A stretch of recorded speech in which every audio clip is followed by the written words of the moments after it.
اور اس میں آٹے کو چھان لوں، جب چھن جائے تو میدے کی روٹیاں پکا کے کھاؤں.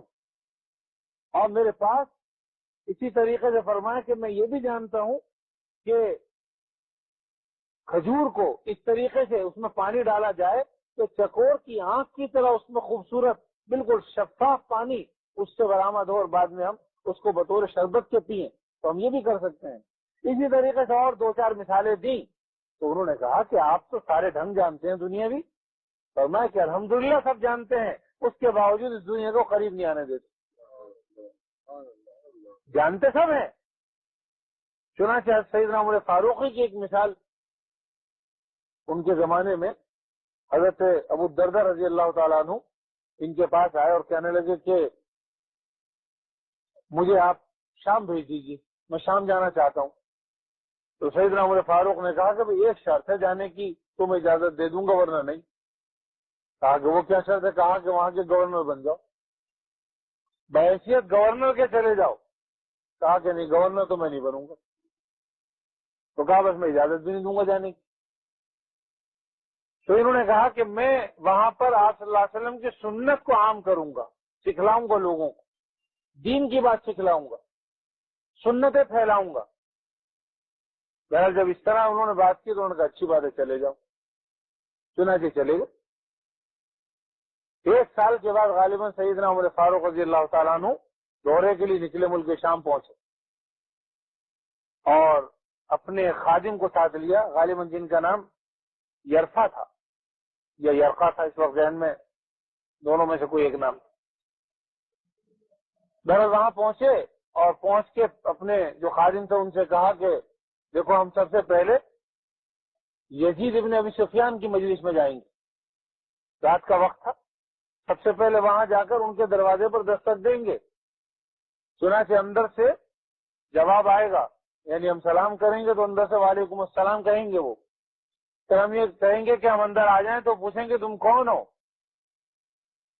تو پھر ہمیں بتائیں گے، تب وہ ہمیں کہیں گے کہ آ جائیے اندر. یعنی پھر اس کے بعد دروازہ کھلے گا اندر آنے کے لیے. اور اندر کیا ہو رہا ہوگا؟ اندر مجلس لگی ہوئی ہوگی، دیبا جو حریر ریشم کے کپڑے جو ہیں وہ نیچے بچھے ہوئے ہوں گے، اس پر وہ بیٹھے ہوئے ہوں گے، چراغ جل رہا ہوگا. یہ سیدنا عمر فاروق نے پہلے سے اپنے جو خادم صاحب تھے ان کو کہا. چنانچہ پہنچے وہاں پر اور دستک دی اور کہا السلام علیکم. اندر سے جواب آیا وعلیکم السلام. کہا کیا میں اندر آ جاؤں؟ تو اندر سے پوچھا کون ہے؟ تو جو ان کے خادم تھے انہوں نے کہا کہ یہ وہ ذات ہے کہ جو اندر آئے گی تو تمہارے ساتھ اچھا سلوک نہیں کرے گی، یعنی امیر المومنین. تو بھائی انہوں نے دروازہ کھولا. سیدنا عمر فاروق رضی اللہ تعالیٰ اندر پہنچے اور پہنچ کے خادم کو کہا دروازہ بند کر دو. دروازہ بند کیا، کوڑا ہاتھ میں لیا اور ان کے ایک لگایا یزید ابن ابی سفیان کے، اور کہا کہ تمہیں اس لیے ہم نے یہاں پر بھیجا ہے کہ تم ریشم اور حریر اور دیباج کے تھانوں پر بیٹھو بیت المال کے. اور سارا کہا مجلس سب برخاست کی کا اٹھاؤ اس کو، سب کو طے کیا اور گھر کے درمیان میں رکھا اور کہا کہ میں بھی آتا ہوں، اس وقت تک یہی بیٹھے رہنا. ہلن وہاں سے نکلے اور اب کہا کہ اب ہم چلتے ہیں ابو موسیٰ کے پاس، وہ بھی امیر تھے، اور کہا کہ ان کا حال بھی تقریباً یہی ہوگا کہ چراغ جل رہا ہوگا اور ہم سے پوچھ کر دروازہ کھولیں گے کون. چنانچہ بالکل یہی معاملہ ہوا اور وہاں پر بھی یہ پوچھا گیا کون، تو انہوں نے یہ کہا کہ بھئی وہ ہیں جو تمہارے ساتھ سلوک اچھا نہیں کریں گے، اور دروازہ کھولا گیا. بہرحال یہاں پہنچ کے ابو موسیٰ کے بھی انہوں نے کوڑا لگایا سیدنا عمر فاروق، اور اس کے بعد کہا کہ ابو موسیٰ تم بھی بدل گئے، یعنی آپ صلی اللہ علیہ وسلم کے بعد تم نے دنیا کو اپنا لیا. اور پھر ان کو بھی سارے جو کچھ تھے تھان وان سب لپیٹے گئے اور کہا کہ میں واپس آتا ہوں، تم یہیں رہنا. اور پھر اس کے بعد آگے حضرت ابو الدرداء رضی اللہ تعالیٰ عنہ کے پاس جانے کے لیے باہر نکلے اور ان سے کہا کہ دیکھو اب ہم اپنے بھائی کے پاس چلتے ہیں ابو الدرداء کے پاس، اور وہاں حال یہ ہوگا نہ چراغ جل رہا ہوگا، نہ کوئی مجلس ہوگی، نہ کوئی تھان ہوگا، بلکہ اس سے پہلے ایک اور صاحب کے پاس پہنچے تو ان کو کہا کہ وہاں پر جو ہے وہ اونی کپڑا ہوگا، یعنی حریر اور اطلس تو نہیں ہوگا لیکن اونی کپڑا ہوگا. تو وہاں پہنچے تو ان کو کہا بھی کہ تم نے انہوں نے کہا کہ جو کچھ آپ دیکھ کر آئے ہیں اس سے تو یہ بہت کم ہے۔ اس کے بعد پھر حضرت ابو الدرداء کے پاس پہنچے اور وہاں کہا کہ وہاں پر نہ چراغ جل رہا ہوگا اور نہ ہی وہاں پر حریر اور دیباج کے تھان ہوں گے، اور جب ہم جائیں گے تو دروازے کو کوئی کنڈی نہیں ہوگی، سلام کریں گے تو جواب دیا جائے گا، اور جب ہم اور یہ نہیں پوچھا جائے گا، ہم کہیں گے کہ اندر آ جاؤ تو کہیں گے آ جاؤ، یہ نہیں کہیں گے کہ کون ہو، پوچھا نہیں جائے گا۔ چنانچہ سیدنا عمر فاروق حضرت ابو الدرداء کے دروازے پہ پہنچے اور جا کے السلام علیکم کہا تو اندر سے کہا وعلیکم السلام۔ تو انہوں نے کہا میں اندر آ جاؤں؟ آ جائیے۔ اندر پہنچے، دیکھا تو اندھیرا، اتنا گپ اندھیرا کہ سیدنا عمر فاروق کو ابو موسیٰ تک پہنچنے کے لیے تلاش کرنا پڑا، ٹٹولنا پڑا، اور تب جا کے جو ہے وہ حضرت ابو الدرداء کے پاس پہنچے اور کہا کہ ابو الدرداء کہ ہم نے تم پر وسعت نہیں کی، مطلب یہ تھا کہ ہم نے تمہیں بھی تو کچھ اختیارات دیے تھے، اس سے تم نے فائدہ حاصل نہیں کیا۔ تو ابو الدرداء نے فرمایا کہ امیر المومنین کے اللہ کے نبی صلی اللہ علیہ وسلم کے ارشادات آپ بھول گئے کہ آپ صلی اللہ علیہ وسلم نے فرمایا کہ ایک مومن کے لیے اتنا کافی ہے جتنا ایک مسافر کے لیے زیادہ راہ ہوتا ہے۔ اور اس کے بعد دونوں باتیں کرتے رہے، آپ صلی اللہ علیہ وسلم کے ارشادات ایک دوسرے کو سناتے رہے، یہاں تک کہ صبح ہو گئی۔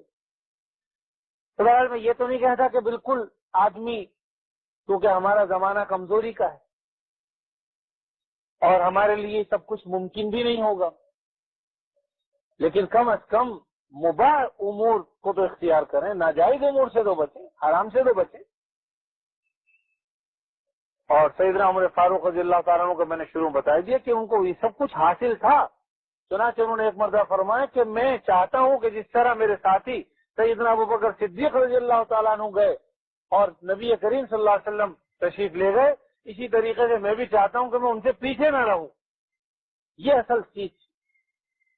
اور سیدنا عمر فاروق کو ان سب چیزوں کی ضرورت کیوں ہوتی تھی کہ پرواہ نہیں کرتے تھے، جس کو چاہتے تھے اگر اس کی خبر لینی ہوتی تو ٹھیک ٹھاک خبر لے لیا کرتے تھے، پرواہ نہیں کرتے تھے کسی کی۔ وجہ یہ تھی کہ انہوں نے اپنی اولاد کو کوئی فائدہ اس دنیا کا نہیں پہنچایا، حتیٰ کہ جب سیدنا عمر فاروق رضی اللہ تعالیٰ دنیا سے جا رہے تھے تو لوگوں نے کہا بھی کہ اپنے بیٹے کو خلیفہ بنا، فرمایا کہ ایک عمر ہی کافی ہے اس کے لیے، یعنی میرا ہی چھٹکارا ہو جائے آخرت میں تو بڑی بات ہے، میں اپنی اولاد کی گردن نہیں پھنسانا چاہتا۔ ہم لوگ تو بھاگ بھاگ کے حکومت کے اقتدار کے مزے چکھنے چاہتے ہیں، اب کیا اس میں دیندار کیا بے دینی، اللہ تعالیٰ جس کو بچائیں، ورنہ ہر شخص چاہتا ہے کوئی عہدہ مجھے مل جائے، اقتدار کا نشہ ایسا ہے۔ لیکن یہ حضرات تو انہوں نے کہا کہ عمر کی اولاد کو بخش دو، میں نہیں چاہتا کہ میری اولاد کی گردن پھنسے، اور خالی عمر ہی اس کے لیے کافی۔ چنانچہ آپ نے ایسا نہیں کیا، حالانکہ لوگوں نے کہا بھی۔ تو بہرحال بات ساری میں نے یہ بات اس لیے عرض کر دی کہ ناجائز اور حرام طریقوں سے بچنے کی کوشش کرنی چاہیے، جائز طریقوں سے بے شک جو آئے تو اس کو اختیار کرنا۔ صحابہ کرام میں بھی بڑے بڑے ایسے تھے کہ جنہوں نے اعلیٰ سے اعلیٰ کپڑے بھی پہنے، خود نبی کریم صلی اللہ علیہ وسلم نے بھی بعض اوقات ایسا امیرانہ لباس پہنا ہے، لیکن وہ ناجائز طریقوں سے حاصل کیا ہوا نہیں تھا۔ جو چیز ہے وہ یہ ہے کہ ہم گناہوں سے بچیں، خود بھی بچیں، اپنی اولاد کو بھی بچانے کی فکر کریں۔ ایک حدیث میں حضور اکرم صلی اللہ علیہ وسلم نے سیدنا ابو ہریرہ رضی اللہ تعالیٰ عنہ کو فرمایا کہ ابو ہریرہ حرام سے بچو تو تم اللہ تعالیٰ کے نزدیک سب سے زیادہ عبادت گزار ہو جاؤ گے۔ اس کا مطلب یہ ہوا کہ حرام سے اگر کوئی بچتا ہے، گناہ سے بچتا ہے، دوسرے لفظوں میں یہ کہہ لیجئے، تو وہ بھی عبادت گزار ہے۔ تو ایک تو ذکر وہ ہوتا ہے جو ہم مثبت طریقے سے کرتے ہیں، لا الہ الا اللہ، سبحان اللہ، الحمدللہ، اللہ اکبر، درود شریف، یہ بھی اذکار ہیں، اور ایک ذکر یہ بھی ہے کہ گناہوں سے بچیں۔ تو گناہوں سے بچنا یہ بھی ذکر ہے، اس لیے کہ آپ صلی اللہ علیہ وسلم نے فرمایا کہ ابو ہریرہ اگر تم حرام سے بچو گے تو اللہ تعالیٰ کے نزدیک تم بھی سب سے بڑے عبادت گزار بن جاؤ گے۔ عابد الناس، لوگوں میں سب سے زیادہ عبادت گزار۔ اس سے پتہ چلا کہ اگر گناہ سے کوئی شخص بچتا ہے، اپنی اولاد کو بچاتا ہے، تو انشاءاللہ وہ بھی عبادت گزاروں میں داخل ہے۔ اور یہی وجہ ہے جو بار بار یہاں سے بات کہی جاتی ہے کہ بھئی گناہ سے بچنے کی کوشش کرے، چاہے آدمی بہت زیادہ نیکیاں نہ کرے، یعنی جو فرائض و واجبات ہیں ان کو تو ادا کرنا ہی کرنا ہے، لیکن نوافل پڑھنے کی چاہے بہت زیادہ ہم فکر نہ کریں، لیکن گناہ سے بچنے کا اہتمام کر لیں تو بھی بڑی بات ہے۔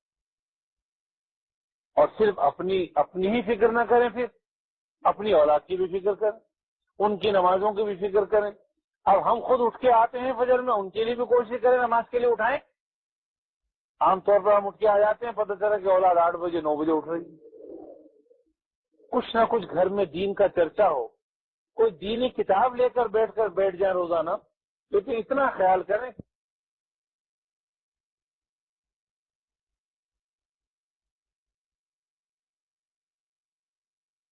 کوئی سی کتاب معلوم کر لو بھائی کون سی کتاب ہم گھر میں شروع کریں، اس کتاب کا معمول بنا لو،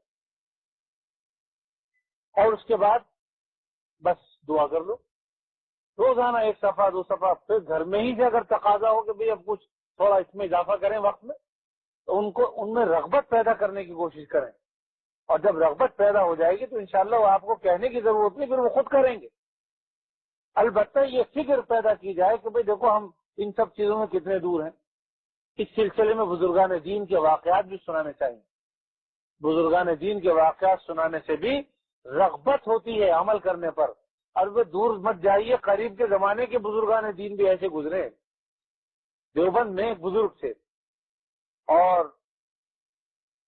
حضرت مولانا یاسین صاحب رحمۃ اللہ علیہ، جو مفتی شفیع صاحب رحمۃ اللہ علیہ کے والد تھے، انہوں نے بھی اس واقعے کو جو ہے وہ سنایا، بار بار بیان بھی کیا. اور وہ فرماتے تھے کہ بھئی ان کا معاملہ یہ تھا کہ رزق حلال اس طریقے پر کماتے تھے کہ بہت زیادہ فکر نہیں تھی، بھائی اتنا کما لیا روزانہ کا کہ روز کا روز پورا ہو جائے. تو گھاس کھودا کرتے تھے، اور گھاس کھود کے اتنی گھاس لے کے آیا کرتے تھے کھود کے کہ 6 پیسے میں وہ بک جاتی تھی. بس نہ 6 پیسے سے کم میں فروخت کرتے تھے، نہ 6 پیسے سے زیادہ. لوگوں کو پتا تھا کہ بھی بڑے نیک آدمی ہیں، لہذا لوگ ان سے 6 پیسے میں گھاس خرید لیا کرتے تھے. پھر ان کے یہاں ان 6 پیسوں کا انتظام تھا کہ بھئی 4 پیسوں کا کیا کرنا ہے، اور یہ 2 پیسے تھے آخر میں جو بچتے تھے، 1 پیسہ اللہ کے راستے میں خرچ کر دیا کرتے تھے، اور 1 پیسہ جو ہے وہ ایک بیٹی تھی ان کی شادی شدہ، اس کے لیے بچاتے تھے، اور 1 پیسہ جو ہے وہ علماء صلاحہ کے لیے اس کو بچا کے رکھتے تھے. تو جب وہ 10 12 15 پیسے ہو جاتے تھے، اس زمانے کا 1 پیسہ اچھا خاصا ہوتا، تو جب 10 12 پیسے ہو جاتے تھے تو بیٹی کا جو حق تھا اسے جا کر دے آتے تھے کہ بھئی یہ لو. اور جو 10 12 پیسے تھے وہ دارالعلوم دیوبند کے جو محتمم تھے ان کو دے آتے تھے کہ آپ علماء کی دعوت کر دیجیے میری طرف. تو وہ بھی اتنا انتظار کرتے تھے اس پیسے کا کہ ان پیسوں سے باقاعدہ خود خرید کے چیزیں اور پکا کر علماء کی دعوت کیا کرتے تھے. اور وہ علماء جو بڑے بڑے اس زمانے کے اولیاء کرام تھے، وہ فرماتے ہیں کہ جب ہم وہ دعوت کھایا کرتے تھے تو کئی دن تک عبادت اور نیکی کرنے کے جذبات پیدا ہوتے تھے. تو اس سے ہی پتہ چلا کہ رزق حلال ایسی چیز ہے کہ جس رزق حلال اگر حاصل ہو تو اس سے پھر انسان کے اندر جذبات پیدا ہوتے ہیں نیکی کرنے کی، رغبت پیدا ہوتی ہے عبادت کرنے کی. اور اگر حرام مال شامل ہو تو اسی طریقے سے پھر گناہوں کی طرف رغبت جاتی ہے. چنانچہ ایک بزرگ کا واقعہ یہ بھی ہے کہ وہ وہیں دیوبند میں کسی کے ہاں دعوت میں گئے تو غالباً انہیں پتہ چل گیا کسی طریقے سے کہ یہ اس میں حرام مال شامل ہے. 1 2 لقمے کھا چکے تھے لیکن پھر رک گئے. لیکن فرماتے تھے کہ اس 2 1 لقمے کی نحوست یہ رہی کہ کئی مہینوں تک گناہ کے خیالات آتے رہے کہ یہ بھی گناہ کر لو، یہ بھی گناہ کر لو، یہ بھی کر لو. تو آج جو گناہوں کی کثرت ہوتی ہے، لوگ آتے ہیں کہ وسوسے بڑے آتے ہیں، خیالات بہت آتے ہیں، گناہ کرنے کو بہت جی چاہتا ہے. تو اس کی ایک وجہ یہ بھی ہے کہ ہم حرام مال سے اب رکتے نہیں ہیں اور حرام مال ہمارے پیٹ میں جا رہا ہے. تو بہرحال یہ ایسے بزرگ تھے جن کا باقاعدہ انتظام مرتبہ وہاں کا ایک رئیس تھا، اس کا خادم جو ہے ان کو پکڑ کر لے گیا اور لے جا کر جو ہے وہ ان کے پاس پیش کر دیے جو رئیس تھے. تو انہیں کہا کہ بھئی 6 پیسے کی میں بیچتا ہوں، اگر لینی ہو تو لے لو. تو اس نے 4 پیسے دیے نواب صاحب، تو میں 4 پیسے دوں گا. اور انہوں نے کہا بھی میں تو نہیں بیچتا، لیکن زبردستی اس نے 4 پیسے دے کے ان کو روانہ کر دیا. اب یہ وہاں سے آ گئے تو اس نے گھاس جو اپنے گھوڑے کو ڈالی، اور گھوڑے نے جناب کھائی کیا ذرا سا منہ مارا. اس کے بعد جو اس کے پیٹ میں درد ہونا شروع ہوا تو ڈاکٹروں کو ہی بلا لیا گیا، لیکن ڈاکٹر بھی عاجز آ گئے، دوائی سے کوئی فائدہ نہیں ہوا. تو کسی نے کہا میاں وہ اللہ والے تھے، تم نے ان کو ناراض کر دیا، جاؤ ان کو مناؤ، بلا کے لاؤ، اس کے بعد ہی کچھ ہوگا تمہیں.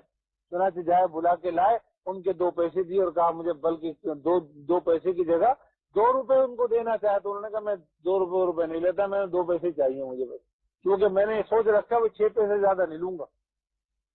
تو ہمارے جو 2 پیسے ہیں وہ دے دو بس. تو 2 پیسے دیے، اس کو معاف کیا، اور اس کے بعد فوراً وہ چنگا بھلا ہو گیا، ختم. یہ اللہ تعالیٰ کی طرف سے ہوتی ہے. بہرحال انتظام یہ کرنا چاہیے کہ ہم رزق حلال کمانے کی بھی فکر کریں، حرام طریقے سے حتی الامکان بچنے کی کوشش کریں جس حد تک ہو سکتا ہے. اس کے لیے علماء سے، مفتیان کرام سے آ کر مشورہ کرتے رہیں، پوچھیں کہ بھی کس طریقے سے ہم کیا کریں. صورتیں جو ہیں وہ آپ کو بتائیں گے کیا طریقہ اختیار کرنا چاہیے، اور پھر جو طریقہ ایسے معلوم ہو اس کو چھوڑ دیجیے. اللہ تعالیٰ اپنے فضل و کرم سے ہمیں، آپ کو، سب کو اپنی اپنی اولادوں کی تربیت کرنے کی بھی توفیق عطا فرمائے. اور اللہ تعالیٰ نے، اللہ کے رسول صلی اللہ علیہ وسلم نے اس سلسلے میں جو احکام بتلائے ہیں اور جو طریقے بتلائے ہیں تربیت کے، ان طریقوں کو اختیار کرنے کی توفیق عطا فرمائے.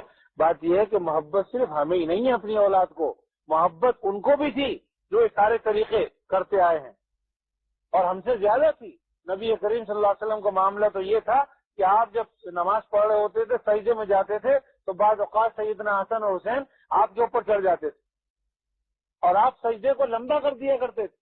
کہ کسی نے پوچھا کہ اللہ کے رسول صلی اللہ علیہ وسلم آپ نے سجدہ بہت لمبا کر دیا، کہا کہ ہاں بھائی ہمیں ہمارے بیٹوں، آپ نے سجدہ بہت لمبا کر دیا، کہا کہ ہاں بھائی ہمیں ہمارے بیٹوں نے سواری بنا لیا، تو اس لیے دل نہیں چاہا کہ میں ان کو اتاروں اور سجدہ جو مختصر کروں، تو سجدے کو لمبا کر دیا. بتائیے کیا ان کو محبت نہیں تھی؟ لیکن یہی نبی کریم صلی اللہ علیہ وسلم جب ایک مرتبہ غالباً سیدہ حسن یا حسین کسی نے صدقے کی کھجور منہ میں لے لی، فوراً آپ نے کہا کخ کخ، بری بات ہے بیٹے، اس کو فوراً جلدی سے ان کے جو ہے وہ منہ سے نکلوا دیا. تو حرام مال، اب حالانکہ کوئی ہوتا چلو کھا رہے تو بچہ ہے، ایسا نہیں، فوراً اس کو روک دیا کہ نہیں یہ مت کھاؤ، یہ ہمارے لیے نہیں ہے. تو حرام مال سے بچا لیے جو ان کے لیے نہیں تھا. لیکن محبت ایسی بھی، بعض اوقات ایک روایت میں آتا ہے کہ آپ کی ایک نواسی تھی اور ان کو آپ اپنے کاندھے پر لے کر آئے، غالباً نفل نماز ہوگی، اور اسی حالت میں آپ نے نماز بھی شروع کر دی، اور وہ کاندھے پر سوار نہیں. جب آپ رکوع میں گئے تو اس کو کاندھے سے اتار کے نیچے کھڑا کر دیا، سجدہ کیا، جب اٹھے تو اس کو دوبارہ سوار کرا لیا اور کھڑے ہو. تو یہ صورتیں بھی ہیں. میں آج اتفاق سے ایک صاحب کو کہہ رہا تھا تو مجھے کہنے لگا بھائی عرب صحیح کرتے ہیں پھر کہ وہ مسواک بھی کر رہے ہیں. میں نے کہا نہیں، فرائض کا معاملہ نہیں ہے، یہ نفلوں کے اندر گنجائش ہے کچھ، لیکن فرائض کے اندر بھی اگر بہرحال بچہ اگر اوپر بیٹھ جائے، کچھ ہو جائے، تو اس میں سجدہ لمبا کر سکتے ہیں تاکہ گر نہ پڑے کہیں. وہ اس خیال سے اگر سجدہ لمبا کر لیں تو بھی کوئی حرج نہیں. تو بہرحال محبتیں ان کو بھی تھیں، اور آپ صلی اللہ علیہ وسلم انہیں چومتے تھے. بلکہ ایک روایت میں آتا ہے کہ سیدنا حسن رضی اللہ تعالیٰ عنہ کو ایک مرتبہ ہونٹ اس کی زبان چوس رہے تھے، تو کسی نے کہا کہ جس ہونٹوں کو اور جس زبان کو نبی کریم صلی اللہ علیہ وسلم نے چوسا وہ کبھی جہنم میں نہیں جا سکتے. تو آپ صلی اللہ علیہ وسلم کے اپنے بچوں سے محبت نہیں کرتے تھے، ہم ان سے زیادہ محبت کرتے ہیں. آپ صلی اللہ علیہ وسلم کا اسی طریقے سے ایک بچہ تھا جس کو آپ نے تربیت کے لیے کسی کو دیا. تربیت سے مراد یہ شروع زمانے میں دودھ پلانے کے لیے جیسے دائیاں وغیرہ ہوتی ہیں وہ لے جاتی ہیں، اس طریقے سے ایک بیٹا تھا، وہ لوہار تھا جن کے گھر میں وہ بچہ تھا. ان کی چھوٹی سی جھونپڑی تھی، تو چونکہ لوہار کا کام کرتے تو دھواں ہوتا ہے، آگ ہوتی ہے، تو آپ صلی اللہ علیہ وسلم تشریف لے جایا کرتے تھے اور اس بچے کے جو ہے اس کی اپنی ناک جو ہے اس بچے کے منہ پر رکھتے تھے اور اسی طریقے سے اس کو چوما کرتے تھے. چنانچہ ایک اور موقع پر جو ہے وہ جب ایک بچے کو آپ نے چوما تو ایک نے کہا کہ میرے تو 10 بچے، میں نے تو کبھی اپنے بچوں کو نہیں چوما. آپ نے فرمایا کہ اللہ نے اگر تیرے دل سے شفقت اور محبت نکال دی ہے اولاد کی تو میں کیا کروں. مطلب یہ ہے کہ اولاد سے محبت کرنا اور ان کو صحیح محبت دینا، اس سے کسی کو انکار نہیں ہے. لیکن جب ناجائز جہاں امور آ جائیں تو ان کی تربیت یہ بھی ہے کہ ان کو روک دیا جائے، ان کی تعدیب کی جائے. جیسے کہ حدیث میں آتا ہے کہ 7 سال کا جب بچہ ہو جائے تو نماز پڑھنے کے لیے اس کو لانا چاہیے تاکہ نماز پڑھنا سیکھے آہستہ آہستہ. اور 10 سال کا ہو جائے نہ پڑھے تو پھر اس پر کچھ مار پیٹ بھی سکتے ہیں.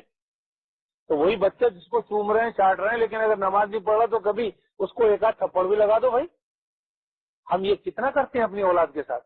اسکول نہیں جائے تو اس پر تو ہم ڈانٹ ٹپٹ کرتے ہیں، لیکن مسجد نہ آئے تو اس پر کبھی کچھ نہیں کرتے. گھر میں ہی پڑھوا لو، کچھ نہ کچھ تو کرنا چاہیے.